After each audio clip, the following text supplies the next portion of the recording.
പർവേഷ് സാഹിബ് സിംഗ് വർമ്മ ഡൽഹി ഉപമുഖ്യമന്ത്രിയാകും. ഇന്ന് വൈകിട്ട് ചേർന്ന ബി.ജെ.പി. നിയമസഭാ കക്ഷിയോഗത്തിലാണ് തീരുമാനം. നിയുക്ത മുഖ്യമന്ത്രി രേഖ ഗുപ്തയ്ക്കൊപ്പം നാളെ ഉച്ചയ്ക്ക് രാംലീല മൈതാനത്ത് സത്യപ്രതിജ്ഞാ ചടങ്ങുകൾ നടക്കും.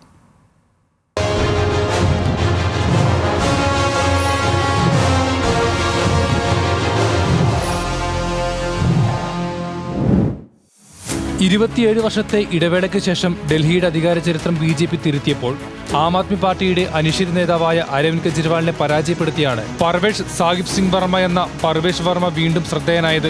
പർവേഷ് ഡൽഹിയുടെ ഉപമുഖ്യമന്ത്രി പദത്തിലെത്തുമ്പോൾ ബി.ജെ.പി. കേന്ദ്ര നേതൃത്വം ലക്ഷ്യമിടുന്നത് ഭാവി മുമ്പിൽ കണ്ടുള്ള രാഷ്ട്രീയ നീക്കങ്ങളാണ്. ഡൽഹി മുൻ മുഖ്യമന്ത്രിയും ബി.ജെ.പി. നേതാവുമായിരുന്ന സാഹിബ് സിംഗ് വർമ്മയുടെ മകനായ പർവേഷിനെ തേടിയെത്തിയത് അർഹിക്കുന്ന അംഗീകാരം കൂടിയാണ്.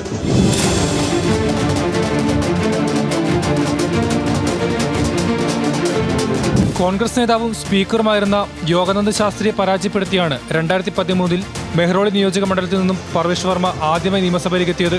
2014, 2019 ലോക്സഭാ തെരഞ്ഞെടുപ്പുകളിൽ കൂറ്റൻ വിജയങ്ങൾ നേടി. രാഷ്ട്രീയ വേരുകൾ ശക്തമായുള്ള പർവേഷിന് ഇത്തവണ ലോക്സഭാ സീറ്റ് നൽകാതിരുന്നതും നിയമസഭ ദൗത്യം മുമ്പിൽ കണ്ടായിരുന്നു.